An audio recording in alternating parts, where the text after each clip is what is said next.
Welcome back. So today we're going to be doing a full abdominal workout today. The workout is going to be a 90-second round per movement and a 30-second break.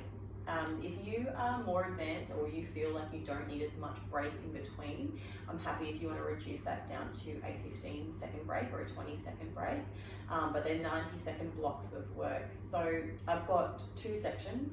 It's going to be 4 movements. You're going to work through each movement for 90 seconds with a 30-second break, and you're going to go through all 4, and then you're going to complete that 3 times through. Once you've done that, you can take a little breather and stretch out your abs if you need to, and then we'll go into the next 4 movements. A little tip, something I use with my clients in their one-on-one sessions or myself, it's an app called Gym Boss. So I'm fairly certain it's free to download, don't quote me, but you can basically set up your own timers. So if you don't want to continue looking at the clock each time, you can go into the App Store and maybe download that, and that can help you time your session. So I'll get into your first couple of exercises. We're starting with a single knee raise. So your legs are going to be out straight, arms are out straight. You want to keep your back nice and flat onto the floor. So you're bracing down from here. You're going to lift one knee up and your hands come past your knee, reaching, open up, reach. So you're just going to alternate for the full 90 seconds, okay? We're going to then go into a double knee tuck. So 2 options for your double knee tuck. You can be flat on the floor, bracing through your stomach, arms out. You can just tuck your knees at the same time, so you don't want to see one leg lift off at a time. You want to kind of draw them up at the same time. Reach past, just a little tuck, open up, but when I'm opening, I'm not flaring my ribs, okay? So they're still buttoned down. Squeeze down, okay? If that feels like it's a bit too easy for you and you want to go up a little bit further, your legs go out straight and you're going to use a bit of balance as well. You're going to come up, there we go, open up. So nice, slow, controlled reps. They're not designed to be done fast. Okay. Your next exercise is going to be a hover, and then we're going to finish with crunches.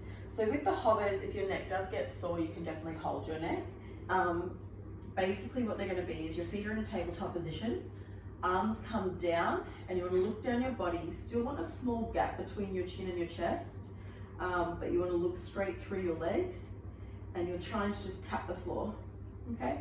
So little taps for 90 seconds. Again, if your neck does get fatigued, just hold, and then you can just swap, okay? Just swap through. Last exercise for the first little block is going to be crunches. One thing I teach my clients is fingertips to knees. So hands on your thighs, bracing down through your abs. You're going to reach forward, fingertips touch the tips of your knees, and down, squeeze. If you can only reach your thighs, that's fine. So long as you're just curling your vertebrae off one by one and it's just a small movement, you're not trying to do a full sit-up yet, then even to here is fine with me. I mostly want to see the pull. It doesn't come from your hands, it comes from contracting your abdominals like little bricks, one by one. So you want to try and shorten that muscle chain there to reach forward, okay? So again, just to remind you, 90 seconds through each, a 30-second break. If you do think you don't need as much break, then by all means scale it back and do like a 15 or 20-second break. And in that 90-second block, if at any point you need to come down from the position, reset and go back into it, absolutely fine with me. It's what I would do as well. I will get into your next 4 exercises. Okay, so the next 4 exercises, we're starting off with a oblique lift, so a side plank lift. A little tip that I want to teach you guys, because it's something I really pick up with one-on-ones all the time. You don't want to start this exercise with your elbow too angled out. Once you come up into a high plank position, you're actually going to have that angle a little bit too wide. It's not going to be supportive of your shoulder. So when I teach this to someone, I always say stack it right underneath your armpit. You can have your knee, your bottom knee bent under and your top leg straight, or you can have both legs straight for this one. It doesn't bother me. Obviously, having both legs out straight is going to be more challenging, but you're still going to feel a really good squeeze with your knee under as well. Another tip, you can have your fingertips down for a bit of balance. If you find that you don't have great stability and good balance there, that's fine. You will get better. If you can put your hand onto your hip or above, even better. So stack your elbow right underneath your armpit. Once you come up, you should be at a really nice stacked position, and it should be really supported for your shoulder. And you're going to squeeze up. So we are doing 90 seconds on one side. So this is my left side. If at any point it starts to burn, you might need to come down. Just come down, reset, make sure you've got good stability here, and then come back up again, okay? So you'll do 90 seconds, a 15, 20, or 30-second break. It's depending on what level you're at. Coming into the opposite side, get my elbow underneath my armpit, my knee, both knees are stacked one on top of the other, and you're squeezing up through your side here, okay? Through there, okay? So you'll do 90 seconds on the opposite side. Alrighty, the next two exercises, we are doing a crunch to sit up. So we did a crunch before, fingertips to knees. I'm gonna teach you two variations for this, and it just depends on where you're at, A, with fatigue from what you've done so far, and B, with your general, overall strength. So, you're going to do either fingertips to palms or palms to elbows. So, hands on your thighs. You're going to reach forward, touch, open up your palms, edge of your palms. If you're coming up with a straight back, you need to stay in just that fingertip and not come into your palms. You really want to feel like you're curling up like a little C shape, all the way up and all the way down. So, first option to here, okay? Crunch, sit up. If that feels really easy, not challenging for you, and you think you can go a little bit harder, or you want to try a little bit harder, the second option is going to be palms to knees, elbows to knees. Reach through your legs, back to palms, reach over your knees, okay?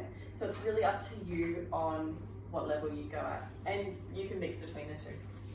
Last exercise is going to be slow mountain climbers. I do like doing these ones slow. We're not going to twist with these ones today, so we are going to do straight on. If you need to break it down into, this is actually another little tip I teach people when I first start with them. If I give you a 90-second block and that seems unachievable, you need to break it down into something that is achievable so you're not doubting yourself. So I would suggest work on 5 to 10 reps at a time, come down, reset, come back up again. So hypothetically say that we are doing this exercise. Your hands are stacked underneath your shoulders. You're gonna go 5, 4, 3, 2, 1, knees down, reset, so make sure that's really nice and strong, because you don't want to continue going and feel like you're starting to banana through the middle. You want to feel like you have the strength to stay up in that supported position. Your knee is coming directly to this same elbow, so pull forward to the same side, all the way, okay? That is your last exercise. So, 90 seconds one side, 90 seconds on the other, 90 seconds for your crunch to sit up, and then 90 seconds for your mountain climbers. 3 times through, not 4, so 3 times through, and then you're done. So your abs should be pretty sore by then, and I would expect by the 3rd set that you'll be taking quite a lot of mini breaks in that 90-second block. So if you are doing that, don't feel discouraged. I would actually expect that if I was training you one-on-one, because I would want to see that you are taking the initiative to recognize when your form is starting to fatigue because you're getting exhausted, and just to reset and come back up again. So enjoy, and let me know how you guys go. Bye.